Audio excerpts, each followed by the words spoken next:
दोस्तों RRB JE का exam pattern की मैंने पूरी वीडियो बना दी थी कि सीबीटी 1 सीबीटी 2 में से कितने नंबर के कौन कौन से सब्जेक्ट आएंगे, साथ ही साथ क्या क्या प्रोसेस होगा सिलेक्शन के लिए। ठीक है, अब इस वीडियो में हम बात करेंगे सिलेबस की। फुल सिलेबस रहेगा, एक एक सब्जेक्ट के एक एक चैप्टर में आपको बताऊंगा, सीबीटी 1 और सीबीटी 2 दोनों के। देखिए, सबसे पहले आपका जो सीबीटी 1 होगा 90 मिनट में 100 सवाल करने होंगे।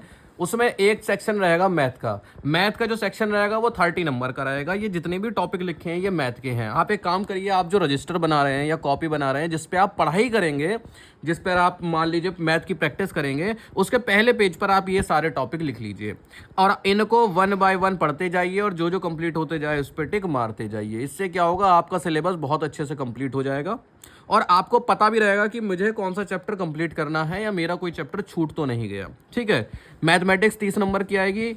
100 में से 30 नंबर बहुत अच्छे होते हैं। Number system, BODMAS, decimal, fraction, LCM, HCF, ratio, proportion. अगर आप किसी और एग्जाम की तैयारी कर रहे हैं, आप अगर पूछें कि मैथ किस लेवल की आएगी, अगर आप एएलपी की, एसएससी की, है ना, सीजीएल की, किसी की भी तैयारी कर रहे हैं तो समझ लीजिए वही मैथ आपकी यहाँ पर काम आ जाएगी। जेई के लिए आपको कोई सेपरेट मैथ नहीं पढ़नी है। ठीक, पहली चीज़। अगली चीज़, ये वीडियो को पॉज करके लिख लीजिएगा। मैं लिख सकता हूँ तो आप तो बिल्कुल लिख सकते हो और देख लेना। जिसने ये टॉपिक्स लिखे होंगे उसको बहुत ही हमेशा इजी रहेगा ये रखना याद कि भाई मेरे कौन से टॉपिक हो गए हैं और अब मुझे कौन सा टॉपिक अगला करना है। स्ट्रेटेजी बनाने में भी हेल्पफुल रहता है। इसके बाद अगला जो सब्जेक्ट आता है वो आता है रीजनिंग का। रीजनिंग आएगी दोस्तों 25 नंबर की। इसमें आपके analogies, alphabetical and number series, coding, decoding. इसमें भी मैं आपको यही सलाह दूंगा, अगर आप एसएससी की, अगर आप किसी भी दूसरे एग्जाम की, एलपी की हो गई, एनटीपीसी की, जिसकी भी तैयारी कर रहे हैं, एक बार उसके सिलेबस से इसका सिलेबस मिला लीजिए। अगर सेम टू सेम है तो आप वही तैयारी करते रहिए, अलग से कुछ नहीं पढ़ना है। ठीक है, और अगर आप शुरू से इस समय तैयारी करना चाह रहे हैं तो इसको अपनी जो भी नई कॉपी बनाए रीजनिंग की, आप फिर से इन टॉपिक्स को लिखिए और 1 बाय 1 इनको कंप्लीट करते जाइए और बहुत अच्छे से आपकी तैयारी होगी, क्योंकि आपको पता होगा कि आपके कितने टॉपिक हैं और इनमें से आपने कितने कंप्लीट कर लिए। जो कंप्लीट होते जाए उस पर टिक मारते जाइए और जो कंप्लीट नहीं होगा उस पर टिक नहीं होगा तो आप किसी भी समय ये देख सकते हैं कि मेरा ये टॉपिक रह गया है और आप उस टॉपिक को किसी दूसरे सोर्स से कंप्लीट कर सकते हैं। मान लीजिए आपको बुक से अच्छा समझ में नहीं आ रहा तो आप यूट्यूब से पढ़ सकते हैं, कोचिंग में पढ़ सकते हैं। ठीक है, तीसरा जो सब्जेक्ट आएगा सीबीटी 1 में वो होगा जनरल अवेयरनेस का। ये 15 मार्क्स का होगा। इसका सिलेबस इन्होंने साफ साफ दे रखा है, करंट अफेयर्स, इंडियन ज्योग्राफी, ठीक है, इंडिया की geography, culture and history of India, जिसमें कि फ्रीडम स्ट्रगल भी होगा, है ना, यानी जो भी हमारी आज़ादी थी उसके बारे में भी जो जो फैक्ट्स हैं वो भी आपको याद करने हैं। Polity and constitution, Indian economy, environmental issues concerning India and the world, जो भी समस्याएं हैं, है ना, इन्वायरमेंट को लेकर, sports related, journal, scientific and technological development. कुल मिला के आपको जीके में उसी तरह से अपडेट रहना होगा जैसे कि आप दूसरे एग्जाम में रहते हैं, जैसे कि एसएससी में। ठीक है, मेरे जीके कमज़ोर है इसलिए मुझे जीके में बड़ी समस्या लगती है। जिनकी जीके अच्छी है उनके लिए यहाँ पर ये एडवांटेज है कि सीबीटी 2 में भी जीके आएगी 15 मार्क्स की। अब फिलहाल बात करते हैं अगले सब्जेक्ट की, जनरल साइंस। इसमें आपकी PCB, physics, chemistry and life science आएगी। सीबीएसई बोर्ड की अप टू क्लास 10th, 10वीं क्लास तक की सीबीएसई बोर्ड की आएगी और ऐसी वैसी नहीं, 30 मार्क्स की आएगी। यह आपके लिए गेम चेंजर रहेगा बहुत। जिसकी भी अच्छी है साइंस उसके लिए ये बहुत ही मार्क्स गेनिंग वाली बात रहेगी। तो कुल मिला के 30 की मैथ, 25 की रीजनिंग, 15 की जीए और 30 की साइंस के साथ साथ ये 100 नंबर का आपका एग्ज़ाम होगा और 100 सवालों के लिए आपको 90 मिनट मिलेंगे। ठीक है, अब चलिए अभी स्ट्रेटेजी की बात कर लेते हैं। अब मान लीजिए आपको पता करना है कि यार, क्योंकि पहला फोकस तो सीबीटी 1 पे ही है, अभी हम सीबीटी 2 की भी बात करेंगे जिसमें कि 120 मिनट में 150 सवाल, पर सीबीटी 2 तक बहुत सारे बच्चे पहुंच ही नहीं पाते क्योंकि उनकी सीबीटी 1 की स्ट्रेटेजी अच्छी नहीं होती है। देखो, सबसे पहले आपको पता होना चाहिए कि जो एग्जाम आप दे रहे हैं वो एग्जाम आता कैसा है, उसमें सवाल आते कैसे हैं। उसके लिए क्या है, बेस्ट है टेस्ट सीरीज। ठीक है, आप टेस्ट सीरीज ले सकते हैं, जैसे कि ये हो गई टेक्स्ट बुक की, one of the best test series होती है इनकी। अभी तक मैंने इसमें माई एग्जाम में आरआरबी एएलपी सेलेक्ट कर रखा था, पर अब क्योंकि आरआरबी जेई का भी एग्जाम आ गया तो मैंने यहाँ पर ऐड मोर एग्जाम में जाकर आरआरबी जेई का भी एग्जाम सेलेक्ट कर लिया। अब क्या होगा, मेरे सामने आरआरबी जेई के भी क्वेश्चन आने लग जाएंगे। जैसे मान लीजिए मैं इसमें गया, सबसे पहली तो आप अपनी ब्रांच सेलेक्ट कर लीजिए, civil, electrical, mechanical, electronics, IT, कौन सी आपकी ब्रांच है। मान लीजिए मैंने इलेक्ट्रॉनिक्स चूज कर लिया। अब इससे क्या होगा, जो मेरे सामने टेक्निकल के सवाल आएंगे या प्रीवियस ईयर क्वेश्चन आएंगे वो इलेक्ट्रॉनिक्स वाले आएंगे। अब इसमें मॉक टेस्ट है, प्रीवियस ईयर के क्वेश्चन पेपर है। इसका प्रो पास होता है और सबसे अच्छी बात यह है कि इस पे चल रही है सेल चल रही है इस पर। और सेल का अगर आप फायदा नहीं उठा पाएंगे, ये समझ लीजिए इसका प्रो पास 1 साल के लिए होता है। कितने साल के लिए? 1 साल के लिए। अभी मैं आपको बताता हूं। और अगर आप इसको खरीदते हुए मैं आपको दिखाता हूं, ठीक है। इस समय इनकी सेल चल रही है 18 से 31 जुलाई तक, जिसमें कि अगर आप कूपन कोड में चिंकू लिख देते हैं तो एक्स्ट्रा 12% का ऑफ मिल जाएगा कुल मिला के इस वैकेंसी के लिए, ठीक है। जिसमें कि 1020 से ज़्यादा मॉक टेस्ट मिलेंगे, 637 सीबीटी टेस्ट मिलेंगे, 164 प्रीवियस ईयर के पेपर मिलेंगे, ठीक है। और ये तो एनटीपीसी के ऊपर लिखा हुआ है ऐसे ही। 395 रुपये की आपको ये टेस्ट सीरीज मिल जाएगी। वैसे मतलब मेरा कूपन कोड लगाने के बाद 395 रुपये की आपको ये टेस्ट सीरीज मिल जाएगी। इसकी डेट कब कब है मैं बता देता हूँ। डेट का क्योंकि खासा ध्यान रखना है, फिर आपको थोड़ी सी महंगी मिलने लगेगी। 18 से 31 जुलाई तक। अब इसमें फ़ायदा क्या होना है वो सुनिए। 1 साल के लिए होता है। आप वैसे भी मुझे पता है मॉल जाते हैं तो इतने रुपए मॉल में एक ही बार में एक पिज़्ज़ा ख़त्म कर देते हैं, ठीक है। ये होता है 1 साल के लिए। 1 साल समझ रहे हैं? आज से अगले 365 दिन के लिए। अब इस बीच में जेई के अलावा एनटीपीसी, एएलपी के सीबीटी 2 है ना, साइको टेस्ट, ऐसे बहुत सारे टेस्ट आएंगे। तब भी आपको जरूरत लगेगी यार साइको टेस्ट की प्रैक्टिस आप कहाँ से करोगे? टेस्ट सीरीज से तो करोगे, तब भी तो खरीदोगे। इससे अच्छा अभी खरीद लो।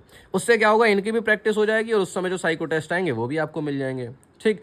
और तब क्या पता क्या प्राइजेस रहें, क्योंकि उस समय डिमांड काफ़ी हाई रहती है। अब इसमें आपको बहुत सारे टेस्ट मिलेंगे। फाउंडेशन सीरीज, जिसमें कि आपको बेसिक्स चैप्टर वाइज, बायोलॉजी के हर चैप्टर के सवाल, फिजिक्स के हर चैप्टर के सवाल, केमिस्ट्री के हर चैप्टर के सवाल, मैं जीए के, करंट अफेयर के, रीजनिंग के, मैथ के, हर चैप्टर के चैप्टर वाइज सवाल। ये बहुत ही बेसिक तैयारी वाली चीज़ होती है और बहुत ही अच्छी। आपने मान लीजिए बायोलॉजी में सेल चैप्टर पढ़ा और सेल की वो लगा ली, तो समझ लीजिए आपके सेल के लगभग सारे के सारे सवाल हो गए। इसके अलावा यहाँ पर आपको इतने सारे टेस्ट मिलेंगे, subject wise, full test, chapter test, है ना, मेजर इवेंट्स। और इसके अलावा इनके लाइव टेस्ट चलते रहते हैं, जिसमें आपकी रैंकिंग एनालिसिस सब कुछ बताया जाता है कि भाई अगर आपने मान लीजिए एक टेस्ट दिया जिसमें आपके 30 में से 25 नंबर आए, तो आपकी 70-80 हज़ार या 1 लाख बच्चों में से कितनी रैंक आई। इससे आपका परफॉर्मेंस भी एनालाइज होता है। तो कुल मिला के टेस्ट सीरीज आपके सिलेक्शन में एक बहुत इंपॉर्टेंट रोल निभाते हैं। और उम्मीद है अगर मैं भी भर लूँगा यार जेई का आप लोग के साथ, मैं भी फॉर्म भर लूँगा, मैं भी तैयारी कर लूँगा, है ना। होता है तो अच्छा, वरना तो अपने घर में नौकरी चली रही है, ठीक है। तो मैंने तो खैर ले रखी है, प्रो पास ले रखा है मैंने तो खैर पहले का ही, तो मेरा तो वही सब काम में आ जाएगा, ठीक है। तो आपको डिस्क्रिप्शन में लिंक मिल जाएगा, वहाँ पर जाकर प्ले स्टोर से डाउनलोड कर लीजिए टेस्ट बुक। आप वहाँ पर प्रो पास लेने के बाद फ्री में भी आपको कुछ चीज़ें मिलेंगी, फ्री की चीज़ें यूज़ करिए।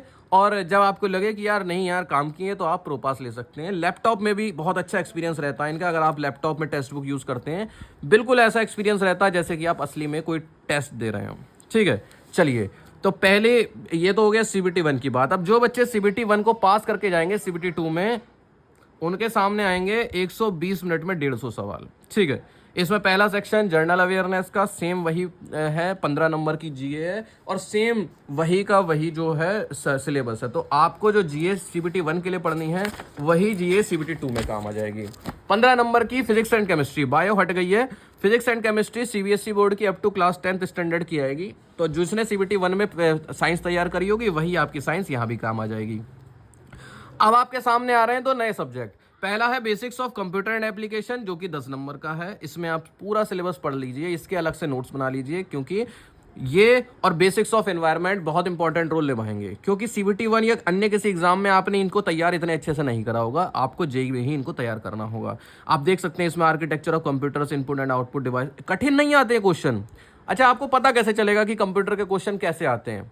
जब आप प्रीवियस ईयर क्वेश्चन को या फिर टेस्ट सीरीज को सॉल्व करोगे, टेस्ट सीरीज में जब आप सॉल्व करोगे तभी तो आपको पता चलेगा। इसीलिए तो मैं कह रहा हूँ, मान लीजिए आपने सब्जेक्ट देख लिया बेसिक्स ऑफ एनवायरनमेंट, ये वाला है ना, पॉल्यूशन कंट्रोल वाला।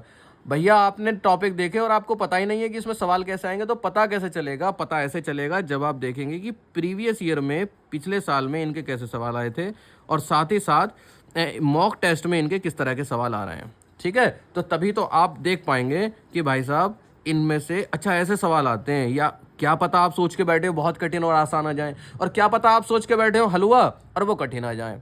तो इसीलिए मैं कह रहा हूँ एक एक नंबर बहुत इंपॉर्टेंट होता है। टेस्ट सीरीज लीजिए और उसमें जो फ्री का मिले आप वो यूज़ करिए, और अगर आपको काम की लगती है, जो कि लगेगी, क्योंकि भाई सिलेक्शन की बात है, स्कूल कॉलेज मिला के आपके ऊपर लाखों रुपए घर वालों ने खर्च कर दिए हैं और अपने 20-25 साल, तो अब आकर आप ये सोचें कि यार मैं मतलब इसके बिना मेरा काम चल जाएगा, तो वो मुश्किल है।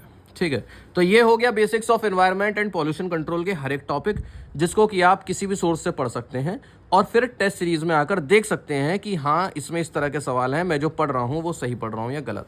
साथ ही साथ ये कंप्यूटर का कोर्स हो गया, जिसको कि आपको सेम यही करना है।